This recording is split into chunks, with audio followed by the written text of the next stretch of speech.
members of Chicago's Oblock gang have been convicted in the 2020 murder of a rapper known as FBG Duck. Duck's real name was Carlton Weekly.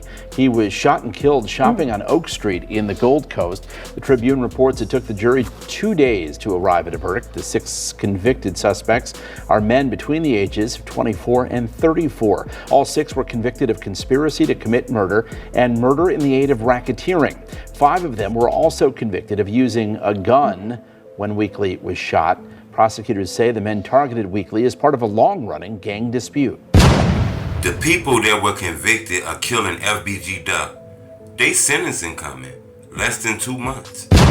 You know, one thing I can say about this street shit, you know, everything be strong and almighty and you got the muscle and it be all fun and games. But sentencing is the last tough. There's no more tough after that. This is the last opportunity to end the tough right now. You know, these guys are gonna have an opportunity to apologize to FBG Duck mom. You know, they're going to have a chance to write an impact statement or make an impact statement towards, you know, the family who they hurt. And if they're going to say they sorry, you know, apologize, say they was young, the streets turned them to a different direction, be accountable, take responsibility for this murder. You know, a lot of people say, hell no, they ain't finna do that shit, boy. They not finna tell on themselves. Fuck what you talking about, truth. They ain't finna do all that. And I get it. But you know, an apology and things like this is the difference between life with parole, life without parole, you know, and things like that. The judge will be hard on you if they feel like you just a monster and don't want to show no remorse. Hit the like button. Go on this video 1,000 likes. You know, shit get real at this moment.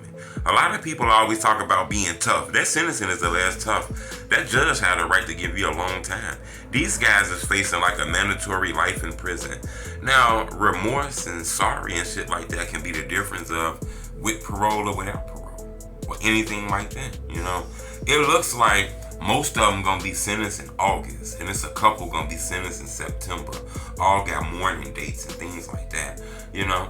All these people are gonna have an opportunity to speak to Duck mom and apologize and take responsibility and shit like that. Maybe they might have an opportunity to see that parole board in 10, 20 years and shit like that. I'm not saying they gonna do that, but this shit where it get real and they get tricky and shit like that, your life is on the line, you know. Duck mom is gonna have to go to this court several different times, 5, 6 times, to each one of these guys' sentencing. You know, she gonna have an opportunity to tell these guys exactly how they affected their life, how they affected, you know, Duck kids and Duck sisters and Duck brothers. And, you know, Duck was a son, a father, an uncle, a relative, a sibling. You know, he was a breadwinner. You know, they're gonna tell stories of how it was hard when Duck left. The kids see all these videos about people dissing Duck and all kind of shit like that and things like that, you know. So the judge is going to hear that and take all that into consideration when he give out this time or when she give out this time. So, you know, I don't know. A lot of people say, man, ain't nobody finna say sorry, man. Ain't nobody finna do all that. I get it. I totally get it. Totally get it. But that's the difference between, you know, parole and life without parole and shit like that. So, you know, this court should be real. This is feds. This is the FBI. It's not a state case. These guys was convicted on a charge that was picked up by CBS News, Fox 32 News, all kind of news outlets picked up on this. This was a big time case, you know. So I'm gonna keep y'all updated on this. But this story is almost closed, you know.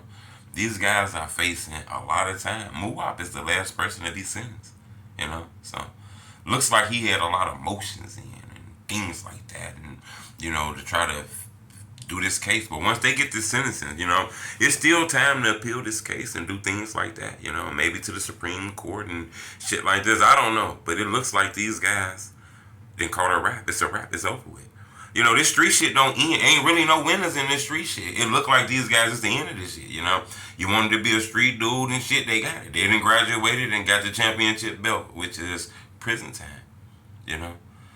A lot of people don't understand this shit. A lot of these guys like Muwap and C-Thang and a lot of these guys were rappers and had their own careers. And, you know, the feds say that they got a call from TZ and TZ called them and they came running instantly and did this. I was surprised that, you know, a guy can make a call, snap his finger and have all these guys run and risk their career, risk their life and throw all that shit away because they got a phone call. So I can understand, you know, why the feds might have thought it was money and shit involved and shit like that, you know. Because if you really think about it, kind of feel like these guys were sent off.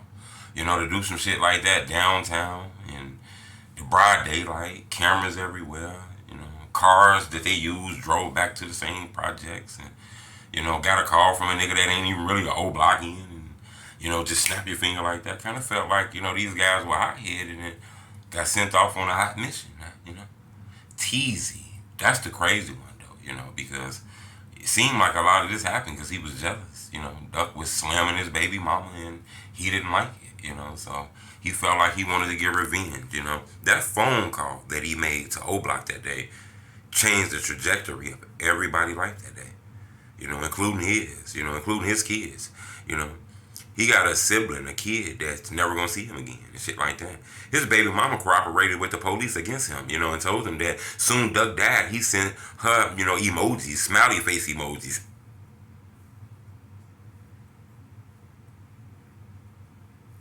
Like that shit was cool, you know. But I'm gonna keep y'all updated on this, man. But it looked like the old Block 6 got their new sentencing date. And they gonna receive their fate in a couple months. When I go home and tell my grandkids that their father, justice has been served, that's going to be a big burden lifted off my shoulders. The Tribune reports a murder in the aid of racketeering charge carries the possibility of a life sentence. Sentencing hearings for the men are set for August and September.